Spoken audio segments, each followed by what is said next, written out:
శ్రీమాత్రే నమ. జయ గురు దత్తాత్రేయ నమ. ఈ వీడియోలో మనం మేషరాశి వారికి మార్చి 16 నుంచి 31వ తారీఖు మధ్యలో జరగబోయే పక్ష ఫలాలు పరిశీలించే ప్రయత్నంలో మరి ఈ రాశి వారికి ఈ పక్ష ప్రారంభంలో 4 గ్రహాలు 12వ స్థానంలో ఉండగా ప్రారంభమైంది. ఏదైనా 12వ స్థానంలోకి వచ్చినటువంటి గ్రహం ఎక్కువగా వ్యయాన్ని, ఖర్చులు, నష్టాలు, పెట్టుబడి, ఇన్వెస్ట్మెంటు ఇవన్నీ చెప్తూ ఉంటాం.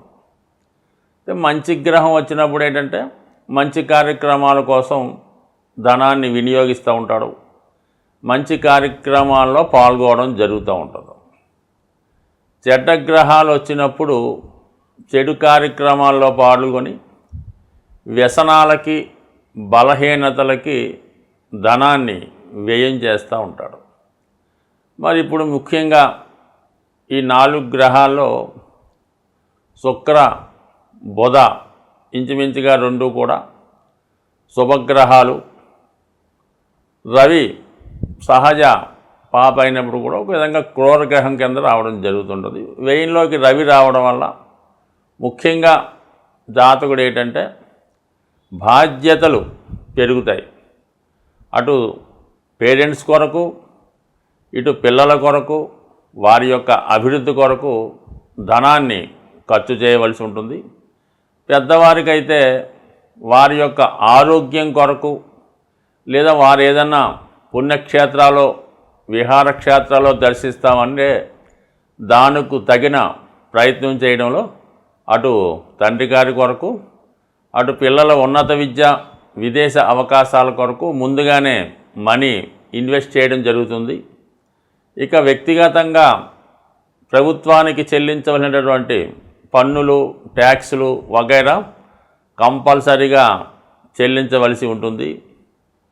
లేని పక్షంలో మరి ప్రభుత్వ అధికారులు ఈ జిఎస్టీ, ఈడీ వంటి రైడ్స్ జరగడం కానీ, వారి నుంచి కొద్దిగా ఒత్తిడి రావడం కానీ జరిగే అవకాశం ఉంది. కాబట్టి సాధ్యమైనంత వరకు ముందుగానే మీరు ప్రభుత్వానికి చెల్లించవలసినవి చెల్లించి ఆ రిటర్న్స్ అవి సకాలంలో ఫైల్ చేస్తేనే మంచిది.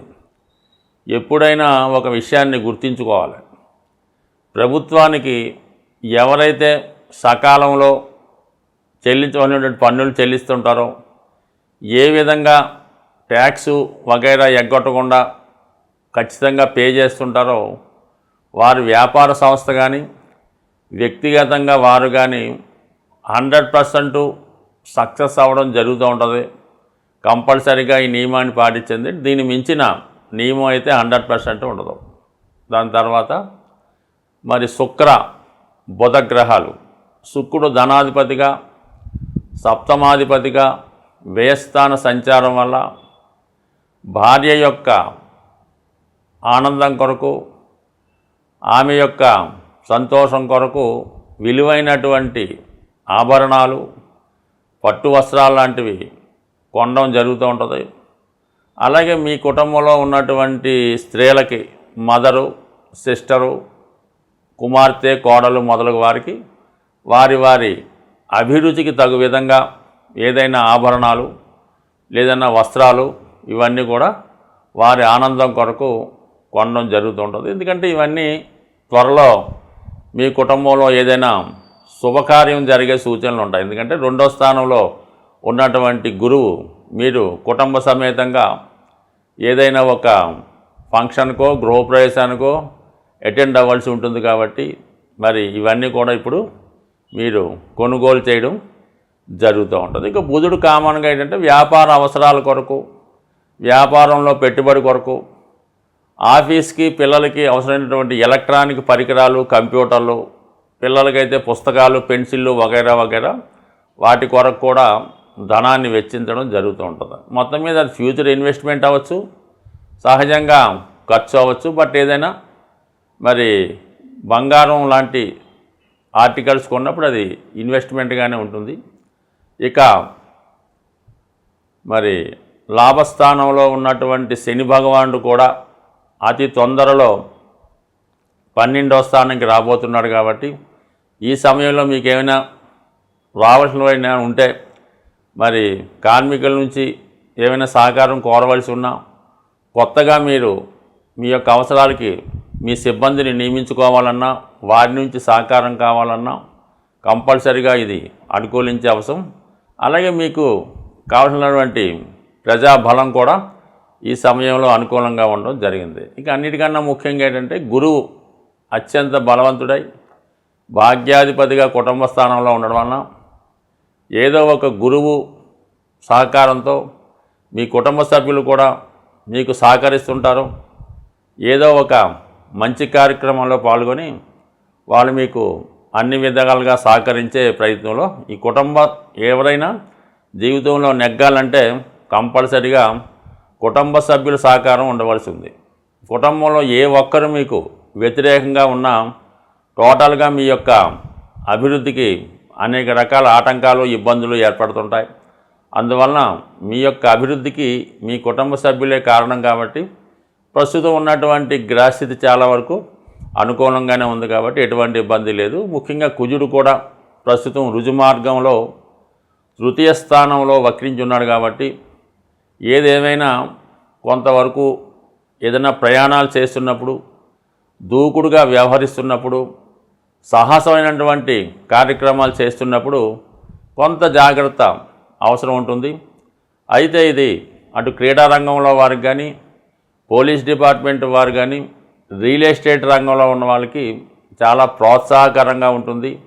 అలాగే వారికి మరి జన సహకారం కానీ, అలాగే మీ యొక్క కో పార్ట్నర్స్ కానీ, కో వర్కర్స్ కానీ, అలాగే మీ సహ ఉద్యోగులు కానీ చాలా వరకు సహకరించి మీ యొక్క అభివృద్ధికి కారణం అవుతూ ఉంటారు. కాబట్టి టోటల్గా మీరు ఒక గేమ్ చేంజర్గా ఈ వారం నుంచి మీ యొక్క కార్యక్రమాలు ప్రారంభమవుతున్నాయి. కాబట్టి మీరు ఎంత కష్టపడి ఎంత ఇన్వెస్ట్మెంట్ చేస్తే ఫ్యూచర్లో అంత లాభం రాబోతుంది. స్వస్తి. ఈ గ్రహాల ప్రభావాన్ని నుంచి తప్పించుకునే వాళ్ళకి మరి ప్రతి నెలలో కూడా 2 ముఖ్యమైనటువంటి దినాలు రావడం జరుగుతూ ఉంటుంది.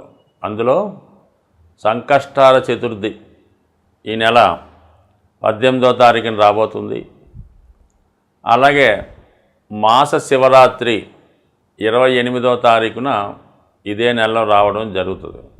మొన్న ఫిబ్రవరి నెలలో మహాశివరాత్రి పూర్తి అయిపోయింది కాబట్టి ఇప్పుడు మళ్ళా ఈ మాస శివరాత్రి నుంచి వరుసగా మళ్ళా మహాశివరాత్రి దాకా ఎవరైతే క్రమం తప్పకుండా ఈ 12 మాస శివరాత్రులు ప్రతీ నెల ప్రదోష వేళ శివునికి విధి విధానంగా అభిషేకం జరిపించి ఆ రోజు కొద్దిగా వీలైతే ఎవరికన్నా బీదలకో ఎవరికో కొద్దిగా దానం చేసి మీరు ఒక నియమంగా ఆ రోజు ఉండడం వల్ల మళ్ళా మహాశివరాత్రితో ఈ 12 పూర్తి చేసుకుంటే ఇంచుమించుగా మీరు మళ్ళా తర్వాత జీవితంలో ఏ శివరాత్రి చేయకపోయినా పర్వాలేదు, అంతటి గొప్ప ఫలితాన్ని రావడం జరుగుతుంది. కాబట్టి అదృష్టవశాత్తు మరి ఈ నెలలో మీరు ఖచ్చితంగా ఈ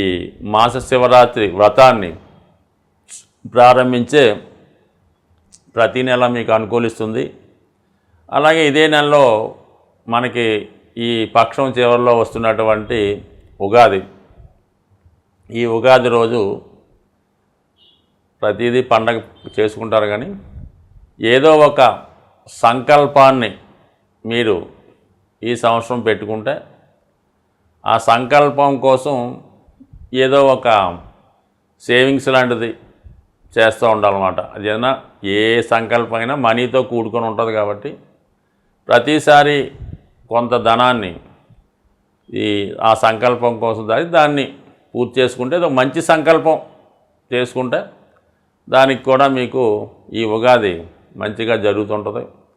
ఈ మాస శివరాత్రులు ప్రతీ నెల చేసుకుంటే మరి ప్రత్యేకంగా మళ్ళీ ఇంకేమీ చేసుకోకర్లేదు. ఇవి చేసుకుంటే మొత్తం 360 రోజులు చేసుకున్న ఫలితం మీకు పొంది మరి చక్కని ఆరోగ్యాన్ని, ఐశ్వర్యాన్ని పొందుతారు. ఇందులో ఈ ఏలినాటి శని ఉండాలి, అష్టమ శని ఉండాలి అలాంటిది ఏం అక్కర్లేదు.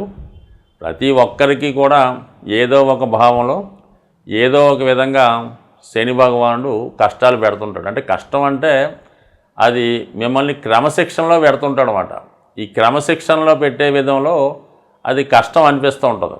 అందువలన ఏంటంటే శని ఇచ్చిన ఏ ఫలితాన్నైనా దాన్ని మీరు పాజిటివ్గా తీర్చుకొని అమ్మాయి ఇక్కడతో ఈ బాధ్యత మనకు వదిలింది, ఈ రుణం తీరింది అనుకుంటే ప్రతిదీ కూడా మీకు ఆనందంగా సంతోషంగానే కనబడుతుంటుంది. కాబట్టి మరి చక్కగా ఈ 12 మాస శివరాత్రులు ఆచరించండి. అయితే కొంతమంది బాగా తెలివైన వాళ్ళు, కొద్దిగా మనీ ఎక్కువ రొటేషన్ ఉన్న వాళ్ళు ఏం చేస్తారంటే ఈ 12 మాస శివరాత్రులకి ఏదో శివాలయంలో శివరాత్రికి 250 చెప్పుని 3000 రూపాయలు కట్టేసేవండి, ఇక మేము 12 చేసినట్టే కదని చెప్తూ ఉంటారు. అది దానివల్ల మీకు ఎట్టి పరిస్థితుల్లో కూడా ఉపయోగం లేదు. మీరు ఏదైనా అవకాశం ఉంటే స్వయంగా శివాలయాన్ని దర్శించి కనీసం ఒక 10 రూపాయలతో కొబ్బరికాయ కొట్టినా పర్లేదు, కానీ ఈ పెయిడ్ అమౌంట్లు అలాంటివి చేయడం వల్ల మీకు పెద్దగా ఉపయోగం ఉండదు. పైపెచ్చి భగవంతుడిని ఏదో అవమానం చేసిన అంటే గుడి మెయింటెనెన్స్కి దానికి ఉపయోగపడుతుంటుంది. బట్ శ్రద్ధ ఇంపార్టెంట్ అని మా ఉద్దేశం. కాబట్టి ఆ కారణం వల్ల ఎవరైతే మంచి ఫలితం కావాలనుకుంటారో వారు ప్రతీ నెల విధి విధానంగా చేసుకోండి. ఎప్పుడన్నా మధ్యలో ఒక నెల మనం చేయలేకపోతే ఆ నెలలో మీరు టెంపుల్లో పేమెంట్ చేసి ఎక్కడున్న శివుడికి దండం పెట్టుకుంటే అదొక ఫలితం తప్ప ఈ టోటల్గా 12 నెలలకి ఒకేసారి కట్టేసి ఆ రసీదు జేబులో పెట్టుకుంటే ఆ పుణ్యం మన జేబులోకి ఏం రాదు. స్వస్తి.